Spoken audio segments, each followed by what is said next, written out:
कहानी एक ऐसे घर से जहां शादी का माहौल है, लेकिन टेंशन और शांति इतनी कि शादी का घर किसी जंग के मैदान जैसा दिख रहा था। अरे जैसा मर्जी डेकोरेशन कर दो, पैसों की चिंता मत करो। इतना पैसा जब लड़के वालों को दे दिया तो फूल वालों को देने में मुझे क्या दिक्कत है? अरे धीरे बोलो ना, साफ लग रहा है कि फ्रस्ट्रेटेड हो। अरे तुम तो चुप ही रहो। एक बेटी संभाल नहीं पाई। सारा दिन मैं काम पर जाता था, सोचता था घर पर बच्चों को अच्छे से संस्कार मिल रहे होंगे, लेकिन नहीं, मैडम को तो अपनी किटी और फैशन से फुर्सत मिले तब ना। माँ चुपचाप वहां से चली जाती है। समझ में नहीं आता कि आखिर शर्मा खानदान में हो क्या रहा है। कल तक चिड़िया सी फुदकने वाली शीना की शादी यूं अचानक एक मोटे काले लड़के से क्यों हो रही है?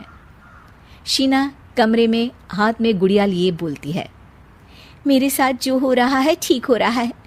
तुम तो सब जानती हो, साहिल मेरे लिए भगवान है। अब जब वो ही नहीं मिला तो फिर कोई भी हो, जिंदगी ही तो जीनी है, जी लेंगे। बाहर शीना की बुआ किसी से बात करती है।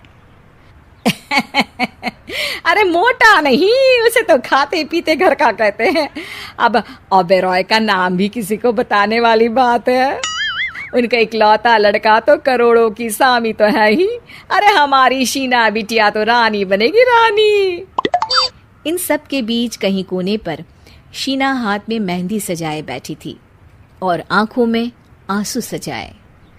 और वो समय भी आ जाता है जब शीना मंडप के नीचे हाथ में वरमाला लिए खड़ी होती है, लेकिन तभी अफरा तफरी मच जाती है। कोई कहता है, अरे लड़के की माँ को हार्ट अटैक आ गया। अरे अच्छी खासी थी, कैसे हो गया? अरे कहते हैं ना, किसी किसी लड़की के पैर अच्छे नहीं होते, हो सकता है कि मनहूस है ये लड़की। शीना पास खड़ी सब सुन रही थी। फिर शीना अपने कमरे में आ जाती है। शादी ये कहकर नहीं होती कि लड़की मनहूस है। अब लगातार शीना के लिए लड़के देखने आते, लेकिन आस पड़ोस या किसी के कहने पर शादी हर बार टूट जाती। लेकिन एक दिन, अंकल, मैं काफी दिनों से आपसे मिलने की कोशिश कर रहा था, लेकिन हिम्मत नहीं हो पा रही थी। अरे बेटा, हिम्मत तो हमारी टूटी पड़ी है। वैसे कौन हो तुम? मेरा नाम साहिल है अंकल। मैं शीना से प्यार करता हूँ और उसी से शादी करना चाहता हूँ। अरे अब तो किस जात के हो ये भी मायने नहीं रखता। बेटा, मेरी बेटी मनहूस है, ये सब कहते हैं कि इसीलिए उसकी शादी नहीं हो पा रही।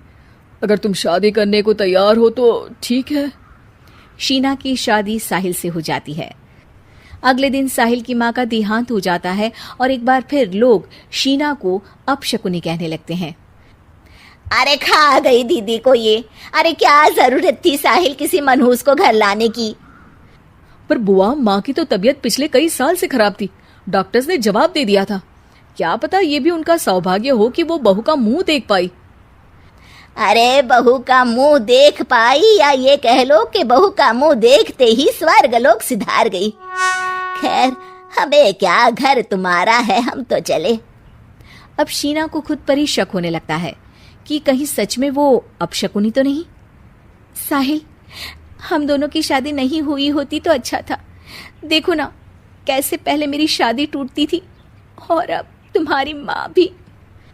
अरे ऐसा कुछ नहीं होता शीना, अपशकुनी वगैरह कुछ नहीं होता। ये सब तो ईश्वर के खेल हैं। वो शादी तुम्हारी इसलिए टूट गई क्योंकि तुमको मेरी पत्नी बनाना था, और माँ का जाना तो तय था। वो काफी बुजुर्ग थी, साथ ही एक ऐसी बीमारी से जूझ रही थी जिसमें डॉक्टर्स भी उन्हें नहीं बचा पाते। शीना साहिल की बात सुनकर तसल्ली कर लेती है और वहां से चली जाती है। अगले दिन, शीना, अरे ओ शीना। क्या हुआ? उफ, कहीं फिर मेरी वजह से कोई नुकसान? अरे नहीं नहीं शीना, तुम जानती हो, जिस प्रॉपर्टी के केस को हम बरसों से लड़ रहे थे उस पर फैसला आ गया, वो भी हमारे हक में। अब हम करोड़पति हो गए शीना। शीना शांत रहती है। अरे क्या हुआ? करोड़ पत्नी बनकर तुमको खुशी नहीं हुई? शीना की आंखों में पानी आ जाता है। चलिए जी, कुछ तो अच्छा हुआ मेरी जिंदगी में आकर आपके साथ। साहिल शीना को गले लगाकर कहता है, मेरी नई नौकरी भी तुम्हारे ही आने से लगी। ये प्रॉपर्टी का केस जीता, सब कुछ तो तुम्हारे आने के बाद ही हुआ। फिर तुम मनहूस कैसे? ये सुनकर शीना खुश हो जाती है।